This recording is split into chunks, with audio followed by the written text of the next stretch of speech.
Assalamualaikum warahmatullahi wabarakatuh. Hari ini kalian akan belajar tentang komponen lain yang ada di dalam pembangkit listrik tenaga uap. Kogenerasi daya dan panas proses. Ada beberapa industri seperti pabrik kertas, pabrik tekstil, kemudian pabrik kimia, penggilingan padi yang membutuhkan namanya uap jenuh ya pada temperatur tertentu untuk mendukung aktivitas industri tersebut, misalnya untuk pemanasan ataupun pengeringan. Nah, kalau misalnya mereka ini membutuhkan pemanasan dengan temperatur yang konstan, maka steam atau uap ini dianggap sebagai media yang sangat baik ya. Karena apa? Karena pada kondisi isotermal, si steam ini dapat dijaga atau dapat dibuat dengan cara kita mengkondensasikan steam ini pada temperatur pemanasan tersebut dan menggunakan kalor laten yang dihasilkan dari proses kondensasi ini untuk memanaskan atau untuk mendukung aktivitas dari industri tersebut ya, aktivitas pemanasan maupun aktivitas pengeringan. Cara yang pertama itu adalah dengan menggunakan back pressure turbine. Nah, untuk menghasilkan tenaga atau daya yang diinginkan, kemudian untuk menyediakan jumlah steam yang dibutuhkan untuk memanaskan sesuatu, itu kita bisa lakukan dengan cara memodifikasi tekanan awal dari steam yang akan masuk ke turbin maupun tekanan dari uap yang keluar dari turbin itu ya. Oke. Nah, kalau kita menggunakan turbin yang konvensional yang seperti yang saya jelaskan sebelumnya itu, uap yang keluar dari turbin ini akan dikondensasikan di dalam kondensor ya. Kemudian panasnya itu akan diambil oleh media pendingin. Tapi kalau di kasus back pressure turbin ini, uap yang keluar dari turbin ini akan masuk ke dalam pemanas ya. Jadi dia akan dikondensasikan juga, tapi pada saat kalor latennya itu dilepaskan, itu kalor latennya itu digunakan untuk memanaskan komponen yang lain, misalnya komponen pemanasan ataupun pengeringan gitu. Nah, kemudian tekanan pada turbin bagian luar ya atau exhaust turbin ini, tekanannya itu adalah tekanan jenuh itu, dan disesuaikan dengan temperatur yang diinginkan pada proses heater sendiri. Kalau kita tinjau back pressure turbin dari pendekatan termodinamikanya untuk menghitung efisiensi, maka kita perlu tahu dulu nih ya, kira-kira gimana proses kerja dari back pressure turbin ini. Oke, untuk yang pertama itu kita gambarkan dulu sistemnya ya. Kita gambarkan bagaimana prosesnya ke dalam diagram TS. Nah, kalau kalian lihat dari sistem yang tadi, itu kan ada air yang dipompa menuju boiler, kemudian air ini itu akan mendapatkan panas sehingga dia akan berubah menjadi uap ya. Kemudian uap tersebut itu akan masuk ke dalam turbin, dan di turbin ini akan menerima atau akan mengalami ekspansi si uap tadi ya, dan diharapkan uapnya itu bisa mencapai uap jenuh, ini kondisi 2. Nah, setelah itu uap ini akan dikondensasikan, kemudian panas yang dilepaskan dari proses ini atau panas laten itu akan digunakan untuk memanaskan proses yang lain atau komponen yang lain. Setelah itu uapnya setelah mengalami kondensasi ini itu kan dia akan berubah menjadi air ya, sehingga air ini akan masuk kembali ke pompa, kemudian diproses seperti proses yang sebelumnya tadi ya, proses awal tadi. Kalau kalian lihat dari sistem ini, maka akan ada dua keuntungan ya, atau dua output yang bisa didapatkan. Kalau sebelumnya, kalau kita menggunakan original siklus Rankine itu, kita hanya mendapatkan output dari W turbin. Tapi ternyata di sistem ini ada output yang berguna juga selain daya turbin ini, yaitu QH ini ya, atau kalor atau panas yang disediakan untuk mendukung proses yang lain itu. Nah, gimana cara kita untuk menentukan berapa sih daya turbin ini dan berapa sih panas yang dihasilkan dari proses ini? Kita bisa gunakan rumus ini ya. W turbin dikalikan 3600 sama dengan WS. WS ini adalah aliran steamnya ya, atau m dot steam dikalikan perbedaan entalpi di antaranya, yaitu ada H1 dan H2 ini. Kemudian untuk QH-nya itu karena QH itu berada di antara kondisi 2 dan kondisi 3, maka QH ini dicari dengan cara mengkalikan m dot steam dengan perbedaan entalpi H2 dan H3 itu. Oke, kemudian karena WS-nya ini sama ya, sehingga bisa dimodifikasi rumus ini sehingga QH itu dapat dihitung dengan menggunakan rumus ini. Jadi ini WS-nya diganti dengan ini ya. Kalau di sini kan WS sama dengan QH per H2 min H3. Nah, ini dimasukkan ke rumus yang sini. Jadi kita substitusikan WS ini dengan komponen yang ada QH-nya ini. Oke, kemudian gimana cara kita menentukan efisiensi plan-nya ini? Jadi efisiensinya itu adalah output dibagi input ya. Output di sini itu adalah output yang berguna. Output yang berguna ada W turbin dan juga QH. Sehingga WT ditambah QH dibagi dengan inputannya adalah Q1. Seperti itu ya. Cara berikutnya itu adalah dengan menggunakan pass out turbin. Di beberapa kasus itu ternyata kalau kita menggunakan yang namanya back pressure turbin ini, itu daya yang dihasilkan lebih sedikit dari yang dibutuhkan oleh perusahaan ya. Hal ini disebabkan karena pressure-nya itu terlalu tinggi, atau bisa juga peralatan atau komponen yang akan memanfaatkan panas itu sedikit ya. Jadi istilahnya itu akan ada banyak panas yang terbuang dari proses ini. Seperti itu.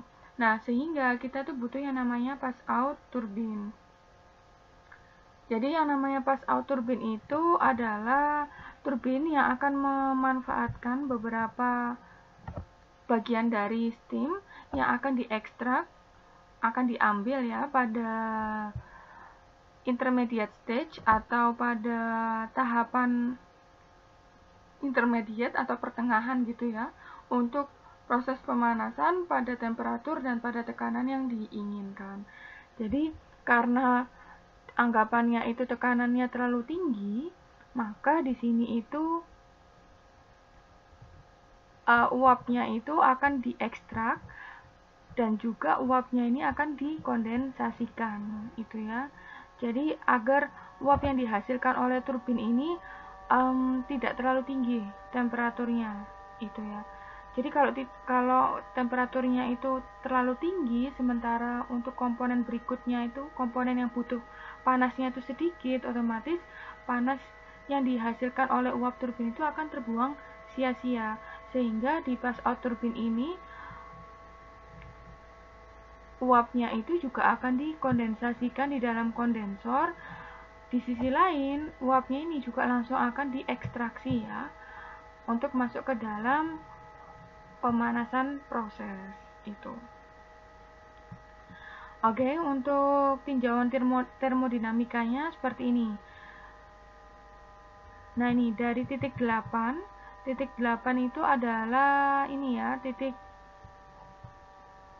air yang akan masuk ke dalam boiler, yang dipompa ke dalam boiler. Kemudian 8 ini, nah di 8 ini air itu akan dipompa menuju boiler dan mengalami pemanasan ya, seperti itu. Jadi dari 8 ke titik 1 ini. Nah, karena dia mengalami pemanasan, maka akan ada peningkatan temperatur pada pressure yang konstan. Kemudian dari titik 1 ini, titik awal turbin, steam itu akan mengalami ekspansi ya. Nah, ekspansinya ini, di tengah-tengah proses ekspansinya ini, uapnya itu akan diekstrak. Itu akan diekstrak untuk digunakan atau untuk diambil panasnya untuk memanaskan komponen yang lain atau proses heater ini ya. Sehingga di sini karena uapnya karena panas laten dari uap ini diambil, maka ini akan terjadi perubahan fase dari uap jenuh menjadi cair jenuh ini, sehingga akan ada kalor laten yang dihasilkan yang akan digunakan untuk proses yang lain, proses pemanasan komponen yang lain yang ada di pabrik tersebut ya. Oke, kemudian di titik 6 ini merupakan cair jenuh yang nantinya outputannya ini akan bercampur dengan air yang akan masuk ke dalam boiler itu ya. Oke, kemudian di sisi yang lain ada yang namanya kondensor ya. Jadi uap dari turbin itu akan dikondensasikan ke dalam kondensor. Ini berada di fase uap air ya. Kemudian uap ini akan mengalami kondensasi sehingga berubah menjadi cair jenuh itu. Jadi outputan dari turbin ini itu adalah nomor 5. Nomor 5 itu adalah outputan dari turbin yang sudah dikondensasikan ya. Kemudian outputan yang berikutnya adalah outputan uap air yang sudah diolah di proses heater sehingga nomor 7. Jadi kalau kalian lihat di sini berarti kan ada air dari nomor 5 ini dan air pada temperatur yang lebih tinggi nomor 7 ini akan bercampur. Keduanya ini akan bercampur sehingga apa? Sehingga akan dihasilkan air dengan temperatur yang berada di tengah-tengah keduanya, berada di titik 5 dan berada di titik 7. Berarti hasil campurannya itu menghasilkan cairan yang berada di titik 8 ini ya. Lebih rendah daripada cairan dengan temperatur yang lebih rendah daripada temperatur di titik 7, namun dia lebih tinggi dari titik 5 itu. Jadi dengan menggunakan proses ini harapannya panas yang terbuang ke lingkungan itu bisa diturunkan suhunya. Jadi tidak ada panas yang terbuang sia-sia dengan menggunakan pass out turbin ini.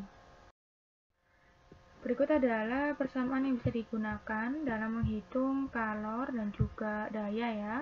Untuk yang pertama ada Q1. Q1 itu adalah panas yang digunakan untuk memanaskan cairan ya, atau memanaskan fluida cair untuk menjadi uap. Nah, yang perlu dilihat bahwasannya Q1 ini terletak di antara kondisi 1 dan kondisi 8. Berarti Q1 itu persamaannya massa fluida dikalikan dengan perbedaan entalpi H1 dikurangi H8.